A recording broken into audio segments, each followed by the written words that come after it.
Assalamualaikum warahmatullahi wabarakatuh. Di video kali ini, Friska bakalan jelasin gimana caranya memasukkan presentasi ke dalam suatu web. Mau tahu gimana caranya? Perhatikan video berikut ini. Pertama-tama klik Google Chrome, kemudian ketik Google Drive, lalu pilih sign in. Kemudian klik drive saya, pilih Google Slide. Dan ini tema-tema yang bisa kita pilih atau diimpor. Di sini saya akan impor. Kemudian pilih template yang ingin digunakan. Oke, klik pilih. Selanjutnya diklik, lalu impor. Oke, klik kanan, kemudian tata letak, pilih latar belakangnya.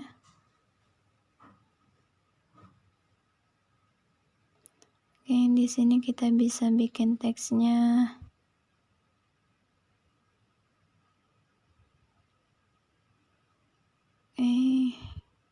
Sini akan saya buat judul troubleshooting keamanan jaringan WAN.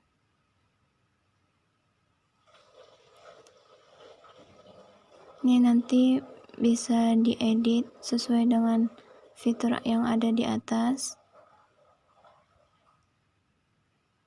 Oke, jika ingin menambah slide baru, klik kanan, kemudian slide baru. Jika ingin mengubah latarnya, klik kanan, pilih tata letak,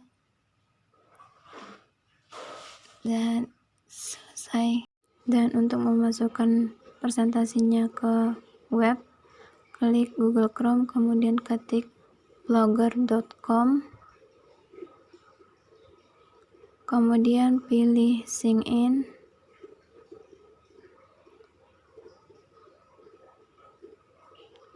lalu ketik namanya, nama halaman blognya.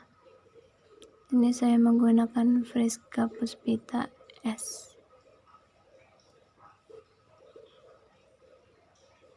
Oke, selanjutnya kemudian di bawah sekali itu klik blog baru, pilih judulnya, ketik judulnya.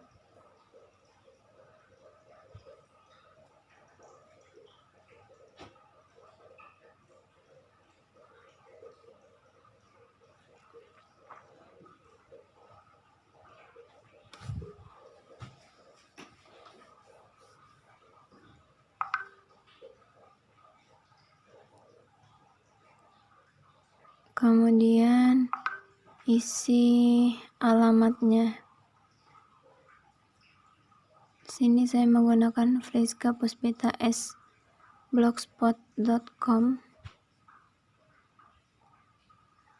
Oke, selanjutnya lalu ini pilih abaikan, kemudian di bawah sekali klik buat blog.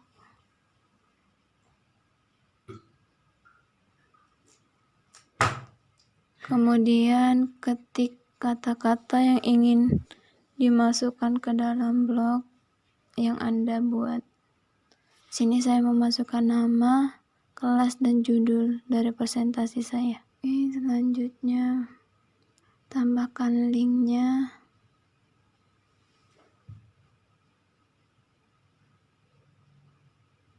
Dengan cara klik link yang ada di atas. Kemudian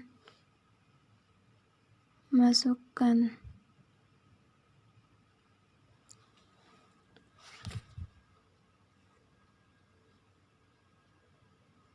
nama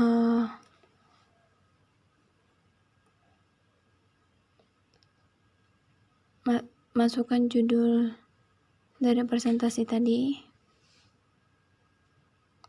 Kemudian masukkan juga link Google Slide tadi.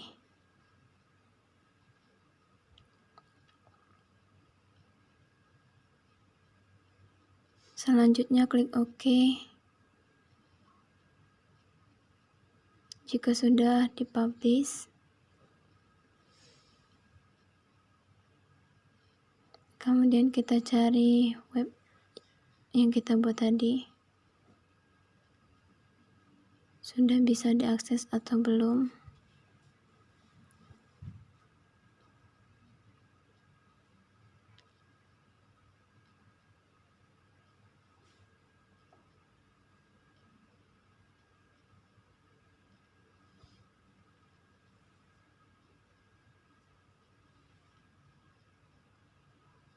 Dan ini adalah tampilan yang web yang kita buat tadi. Lalu klik linknya. Apakah sudah tersambung dengan Google Slide tadi? Dan sudah tersambung. Saya Friska Puspitasari dari kelas 12 TKJ 4 akan menjelaskan sebuah presentasi yang berjudul Troubleshooting Keamanan Jaringan. Pertama-tama saya akan menjelaskan pengertian dari troubleshooting jaringan. Troubleshooting jaringan yaitu merupakan suatu upaya yang dilakukan untuk meminimalisir terjadinya permasalahan. Tujuan dari troubleshooting jaringan yaitu untuk mengetahui kerusakan ataupun gangguan yang terdapat pada jaringan, sehingga kita bisa menentukan cara-cara untuk menanganinya dengan cepat tepat. Kemudian saya akan menjelaskan keamanan jaringan. Keamanan jaringan merupakan proses untuk mencegah dan mengidentifikasikan pengguna yang tidak sah dari komputer.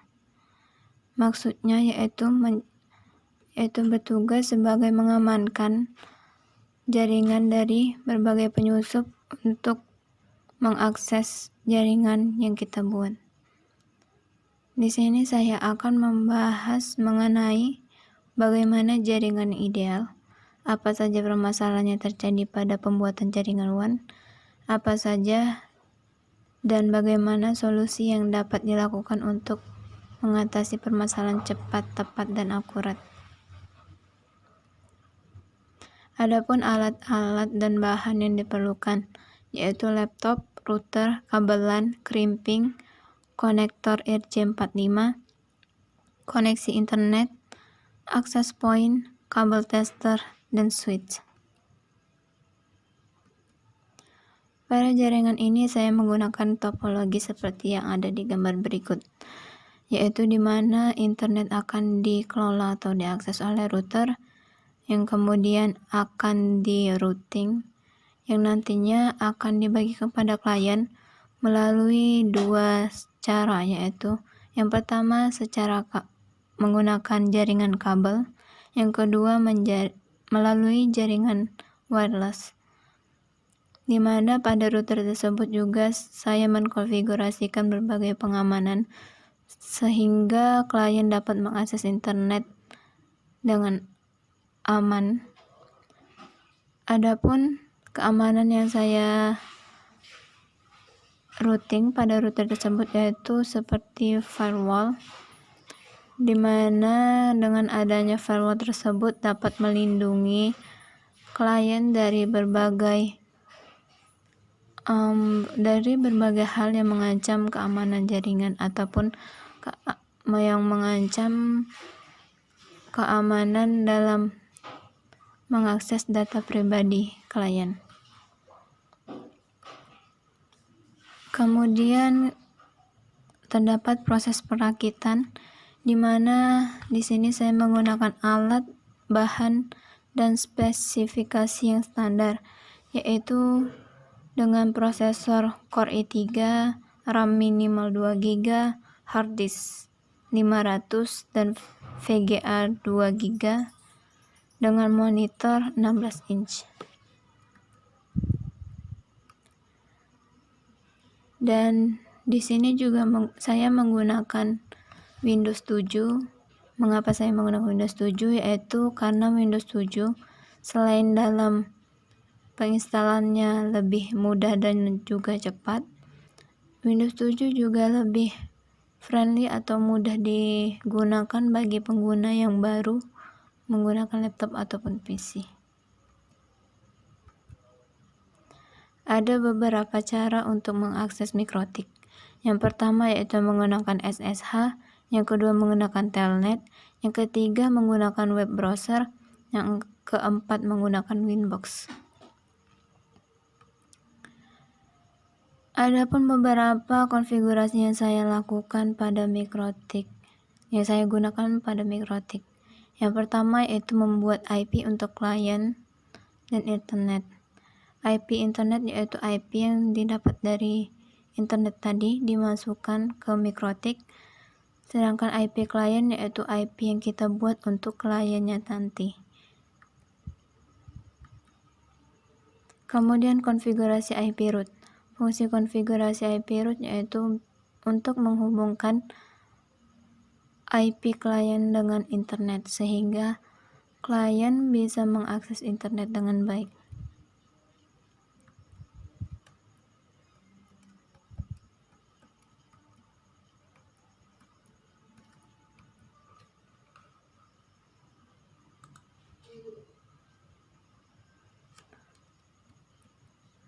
Kemudian konfigurasi DNS. Fungsi ataupun tujuan konfigurasi DNS yaitu mengubah IP address server menjadi domain yang mudah dikenali pengguna. Kemudian konfigurasi DHCP. Fungsi dari konfigurasi DHCP yaitu untuk memudahkan klien untuk mendapatkan IP secara otomatis, sehingga teknisi tidak perlu lagi mengkonfigurasi satu persatu IP-nya kepada klien, karena IP tersebut akan secara otomatis masuk ke klien yang terhubung dalam jaringan ini. Selanjutnya yaitu konfigurasi NAT. Tujuan dari konfigurasi NAT yaitu untuk mengubah IP privat menjadi IP public. Kemudian konfigurasi blok konten, di mana konfigurasi ini berfungsi untuk memblok konten yang ingin diblok. Kemudian konfigurasi blok ping, di mana tujuan dari blok ping ini yaitu untuk memblok ping dari klien ke server sehingga server tidak mengalami overload.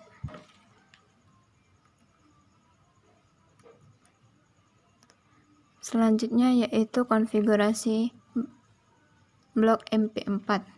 Tujuannya yaitu untuk memblok ekstensi file MP4 sehingga pengguna ataupun klien yang terhubung dengan jaringan ini tidak bisa mendownload file yang berekstensi MP4. Kemudian konfigurasi WLAN, di mana di sini kita akan membuat jaringan secara wireless. Kemudian DHCP WLAN, fungsinya sama dengan DHCP yang pertama tadi, agar klien mendapatkan IP secara otomatis. Selanjutnya yaitu konfigurasi hotspot. Hotspot bertujuan untuk menghubungkan klien dengan internet. Kemudian konfigurasi web proxy yaitu untuk memblok alamat sebuah situs internet. Tujuan dari konfigurasi login error yaitu agar orang lain selain server tidak dapat mengakses mikrotik, dan dengan konfigurasi ini juga kita bisa mengetahui siapa saja yang ingin mengakses mikrotik dan melalui media apa. Sekian presentasi dari saya.